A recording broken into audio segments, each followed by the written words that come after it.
The night always seemed to know his name long before the world did. In those quiet spaces between streetlights and passing footsteps, something ordinary was learning how to become dangerous. Because before Ted Bundy was a headline, he was just a boy learning how to disappear inside himself.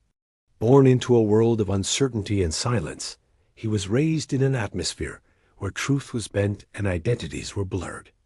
He grew up believing that shadows were safer than light. And it's from this silence that the story truly begins, not with crime, but with concealment. Theodore Robert Bundy's early years were wrapped in secrets that shaped how he saw people. As puzzles to be solved, not as souls to be understood. He grew up in a household where questions were avoided and emotions were managed, not expressed. Affection existed, but clarity did not. This lack of emotional grounding planted a quiet confusion that would later harden into a need for control. As a child, he appeared intelligent, polite, even charming, the kind of boy adults praised for his good manners, while never quite noticing the emotional distance behind his eyes. He learned early how to read reactions, how to mirror expectations, how to say the right things while feeling completely separate from them. This skill, refined over years, became one of his most defining traits. While other children formed their identities through belonging, he formed his through observation.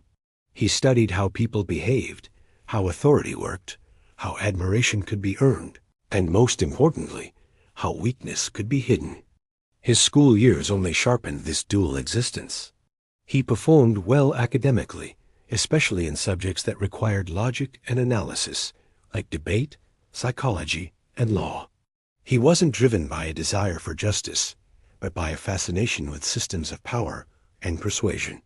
He wanted to understand the rules that governed human behavior and the loopholes that allowed some to bend those rules without consequence. Classmates often described him as intelligent and engaging, someone who could hold a conversation effortlessly. Yet few felt they truly knew him. Bundy learned to present a version of himself that adapted to whoever was watching, a social chameleon who understood that likability could function as a shield. During his college years, this adaptability matured into ambition. He started moving in political circles, volunteering for campaigns, and speaking confidently about social issues. He presented himself as a disciplined young man with a promising future, someone who looked like he belonged in leadership, not under suspicion. And it was here that the contrast between his appearance and his inner reality widened. While his public image grew more polished, his private world became increasingly isolated, marked by a growing need for control, validation, and intellectual superiority. He struggled internally with rejection and failure, especially in romantic relationships. Not because he lacked opportunities, but because intimacy required vulnerability, something he saw as weakness, not connection. For Bundy, education was never just about learning facts. It was about learning leverage. He understood how credentials could grant credibility, how authority could silence doubt, and how confidence could override caution. As he moved through universities, changing majors and shifting goals, there was an underlying restlessness, a sense that he was rehearsing for something larger without fully knowing what it was. His career ambitions reflected this instability. He moved between law studies, political work, and various other jobs, each offering a new mask, a new structure to inhabit. But none provided the internal fulfillment he sought. Beneath the surface of ambition was a growing detachment from empathy, an emotional flatness that allowed him to categorize people as functions rather than individuals. This detachment didn't announce itself loudly. It hid behind politeness, intelligence, and a calm demeanor, making it invisible to those who measured danger by aggression rather than by an absence of feeling. His lifestyle during this period appeared ordinary, even admirable to some. He attended classes, participated in discussions, and maintained routines. Yet it was this very normalcy that allowed the internal divide to deepen, unchecked. There were no obvious warning signs that couldn't be explained away as stress, ambition, or youthful confusion. And so, the internal narrative he constructed one where he was superior, misunderstood, and entitled to more than the world offered continued to solidify. This sense of entitlement wasn't loud or reckless. It was quiet and calculating, rooted in the belief that intelligence justified exception, and that charm excused transgression. As Bundy approached adulthood, the psychological framework that would later define his crimes was already in place. It wasn't an urge toward violence, but a philosophy of detachment, manipulation, and self-centered rationalization, where people existed as means to an end. This is what makes the early chapter of his life so unsettling. There is no single moment where the path turns dark, no dramatic break from innocence to guilt. There is only a gradual narrowing of his emotional range, a steady elevation of self above others, and a growing comfort with deception, all unfolding behind a smile that convinced many he was destined for success. As this part of the story closes, the suspense isn't in what he has done, but in what he has become capable of. The most dangerous transformations are not explosive. They are incremental, built quietly over years of unnoticed choices. By the end of his early adulthood, Ted Bundy was not yet a criminal in the public eye, but he was already someone who had learned how to hide, how to persuade, and how to detach. The question that lingers isn't whether darkness was present, but how easily it was allowed to grow, completely unnoticed. The most unsettling danger is the one that walks confidently into daylight and asks for nothing more than to be trusted. As Ted Bundy stepped further into adulthood, the world saw a man refining his future. But something far more complex was refining him from within. This phase of his life wasn't marked by chaos or obvious wrongdoing, but by calculated order, routine, and an almost obsessive commitment to appearing purposeful. He moved deeper into law studies, political involvement, and socially respected circles, constructing a life that looked impressively structured from the outside. Here was a man who spoke eloquently about justice while privately studying how justice functioned. He was fascinated not by morality itself, but by how morality could be argued, bent, or dismissed, depending on who held the microphone. It was during this time that Bundy's psychological world grew sharper and colder.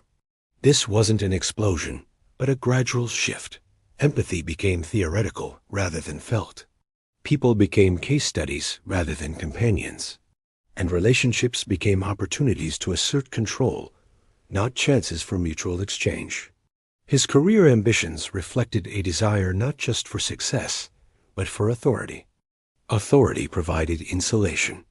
It created distance between action and consequence, between decision and accountability. He admired systems where intellect outweighed emotion, where confidence could override doubt, and where presentation mattered more than truth. In classrooms and meetings, he appeared focused, articulate, and driven.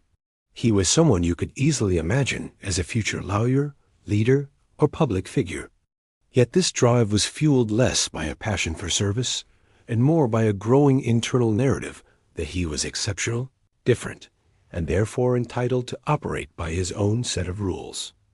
This belief quietly shaped how he interacted with others.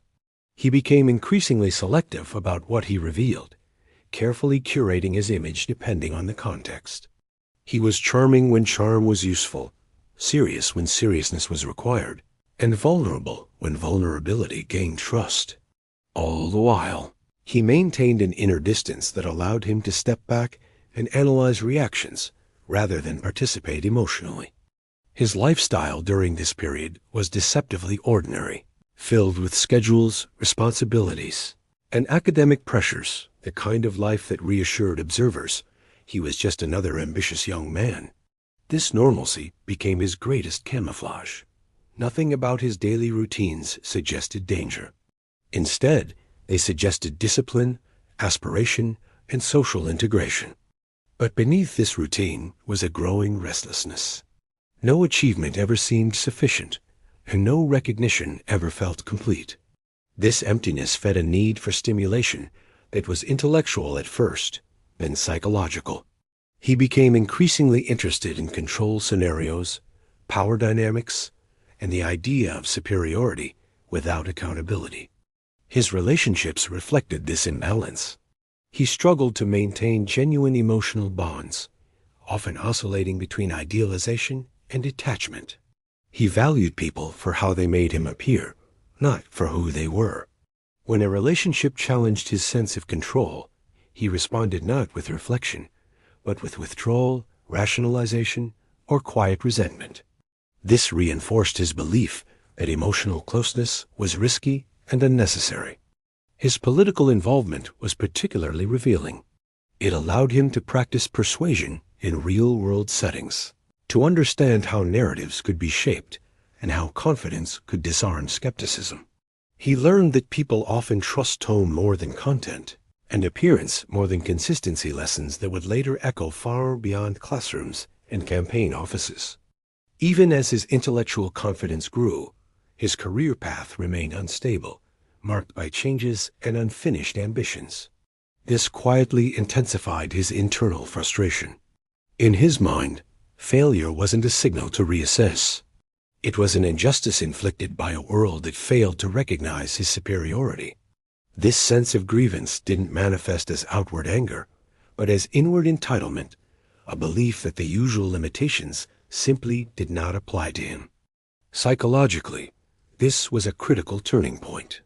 It marked the moment where rationalization began replacing accountability, where internal justifications grew stronger than external rules. His fascination with law deepened, not as a commitment to justice, but as an intellectual challenge. He was intrigued by defense strategies and procedural loopholes, seeing trials less as moral reckonings and more as games of strategy. This perspective further distanced him from the human impact of wrongdoing. His daily life continued to appear balanced. Friends saw a man who studied, worked, and socialized. This ability to shift seamlessly between roles reinforced his confidence in his own adaptability, his belief that he could navigate any situation through intellect and presentation alone. Yet this adaptability also eroded any stable sense of self. When identity is always a performance, there is no internal anchor, only an ongoing effort to maintain control. Control became the central organizing principle of his inner world.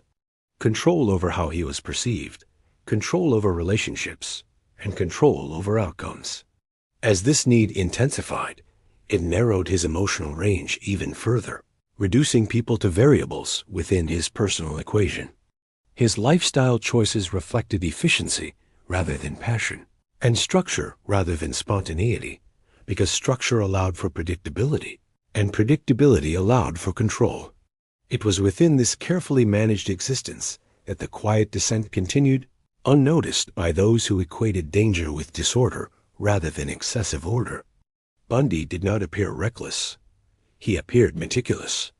Not impulsive, but calculated. Not unstable, but composed.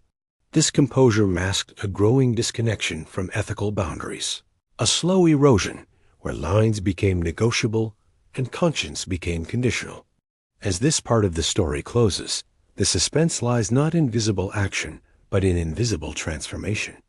By the end of this phase, Ted Bundy had perfected the art of appearing trustworthy while privately constructing a worldview where trust was merely a tool. The unsettling truth that hangs in the air is that nothing about his career, education, or lifestyle at this stage demanded alarm. Yet everything about his inner evolution suggested that the distance between thought and action was shrinking quietly, steadily, and dangerously. Some dangers don't announce themselves with chaos and noise. They arrive with calm voices, familiar faces, and routines so ordinary they disarm suspicion before it can even form. By the time Ted Bundy entered this phase of his life, his internal transformation had begun to spill outward, not in obvious, disruptive ways, but in subtle, carefully managed actions. What defined this period wasn't open brutality, but a deliberate separation between how he lived and how he thought. His entire lifestyle became a carefully staged performance, designed to maintain control while quietly testing boundaries. He moved through society as a man with goals and responsibilities, maintaining the appearance of stability through work, study, and social life. Yet, beneath this surface, he was indulging a growing need for manipulation, deception, and psychological dominance. He didn't see these as wrongdoings, but as confirmation of his own superiority. For him, rules existed only for other people. This was the era when his criminal behavior began to take shape, not as uncontrolled aggression, but as calculated transgression, shaped by planning rather than impulse. He was insulated by his understanding of human trust. He learned how easily people respond to confidence, how quickly they lower their defenses when authority is implied, and how politeness can function as permission. He discovered that appearing vulnerable can be far more disarming than appearing powerful. These insights came from observation, experimentation, and repetition, as he refined methods of persuasion that relied on social norms rather than force. His crimes were deeply connected to his lifestyle because they depended on that very normalcy to function. The routines that made his movements unremarkable, the schedules that created predictability, the relationships that offered cover, he blended his criminal intent into daily life so seamlessly that even those closest to him couldn't reconcile their suspicions with the familiar man they knew. The mind resists imagining a threat in what feels safe, and Bundy exploited this psychological comfort masterfully. He presented himself as reliable, thoughtful, and composed, all while operating within a moral framework entirely of his own design. His living spaces reflected this duality, tidy and controlled on the surface, yet functioning as environments where secrecy was maintained. His lifestyle choices prioritized mobility and flexibility, allowing him to shift roles, locations, and explanations without drawing attention. This adaptability fed his confidence, reinforcing the belief that he was always one step ahead, not just of individuals, but of entire systems. His legal education was critical here. It gave him insight into investigative limitations, procedural delays, and the human tendencies of authority figures. He understood that certainty is rare, doubt is powerful, and appearing cooperative often deflects scrutiny. This knowledge allowed him to navigate situations that might have exposed others, strengthening his conviction that he was untouchable.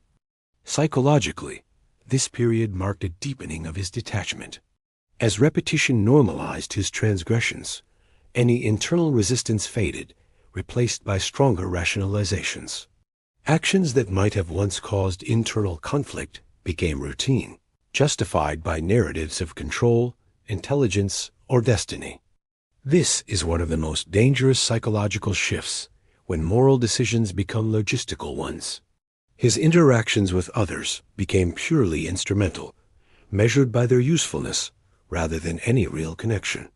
Empathy became entirely performative, expressed when necessary and withdrawn when inconvenient. His charm remained intact, perhaps even sharpened, because it was now used with greater intention and calculation. People described him as attentive, articulate, and composed, someone who listened carefully and spoke thoughtfully. This attentiveness was his camouflage. It suggested care where there was none, presence where there was only distance, and sincerity where there was nothing but strategy. His social life provided a constant reassurance to observers, reinforcing the belief that he was integrated, functional, and harmless. This belief acted as a shield. Society often equates danger with deviance, and Bundy deviated from nothing on the outside. His criminal behavior thrived precisely because it was hidden within conformity, within a lifestyle that mirrored respectability. As time passed, this dual existence became easier to maintain. It was practiced, rehearsed, and refined like a role performed, so often it becomes automatic. Yet, even as his confidence grew, subtle fractures appeared. Moments where the pressure mounted, where maintaining the mask required increasing effort. Because deception, no matter how polished, demands constant attention.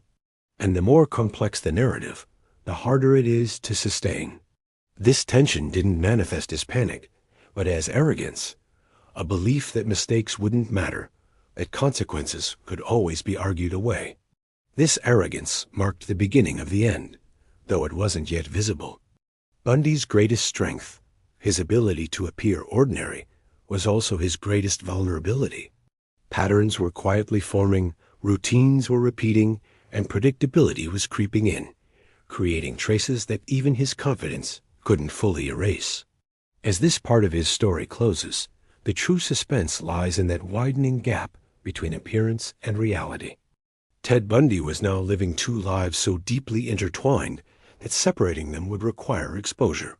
And exposure, once it begins, doesn't negotiate. It only waits for the moment when control finally slips, even just for a moment. Every illusion, no matter how carefully built, eventually hits a moment it can't control. For Ted Bundy, this wasn't a sudden explosion of chaos. It was a slow, tightening grip of reality around a life built on lies. No matter how smart, persuasive, or calm someone thinks they are, patterns don't stay hidden forever. As time went on, the very routines that once protected Bundy started to betray him. Repetition created recognition. His confidence invited scrutiny. The normalcy he relied on began to feel rehearsed, not natural. As attention from the public and authorities grew, Bundy didn't react with fear, but with performance. He leaned even harder into the identity he had perfected, the calm law student, the articulate speaker, the man who could explain anything.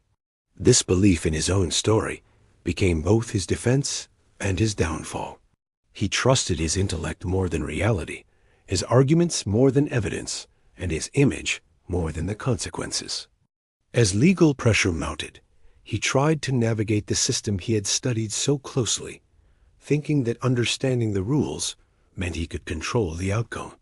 He represented himself, spoke confidently, and crafted explanations that sounded logical. But beneath this performance, a fracture was growing. A system doesn't run on charm alone. Persuasion can delay the truth, but it can't erase it. Slowly, the walls closed in. Not through some dramatic confrontation, but through accumulation. Detail by detail, inconsistency by inconsistency, the gap between who he claimed to be and what was known became impossible to ignore. His lifestyle in this final phase narrowed dramatically. Freedom gave way to confinement. The controlled environments he once used to his advantage became spaces where performance had limits, where time slowed down, and reflection became unavoidable. For a man who built his identity on dominance and manipulation, this was the ultimate reversal. He was now subject to a structure he couldn't influence, rules he couldn't bend, and outcomes he couldn't debate away. This loss of control revealed the emptiness beneath the performance. When stripped of his audience, authority, and movement, there was little left to sustain the identity he had created. He kept trying to stay relevant through speeches and self-representation, but his words lost their power. Systems prioritized consistency over confidence and evidence over eloquence. As his end approached, the contrast between his self-image and reality was stark.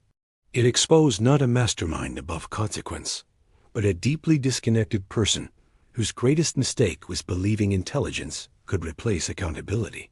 His story doesn't end with mystery, but with finality, a definitive end that closed the narrative he spent his life trying to control.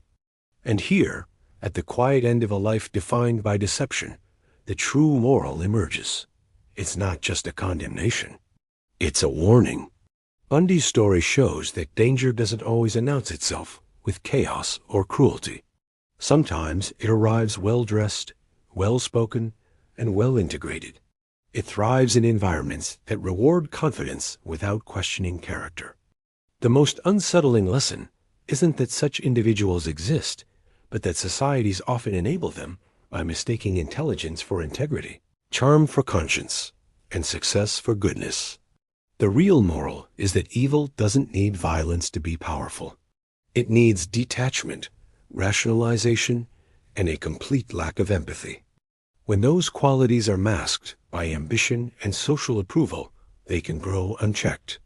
This reminds us that the responsibility to question, To look beyond appearances and to value accountability over charisma is not optional. Because when we stop asking who someone truly is beneath the performance, we allow the illusion to survive. And illusions, once trusted, can cause harm far greater than we ever expect. Thanks for watching. The case may be closed, but criminology never sleeps. Like and subscribe at Join Criminology and step deeper into the dark with us.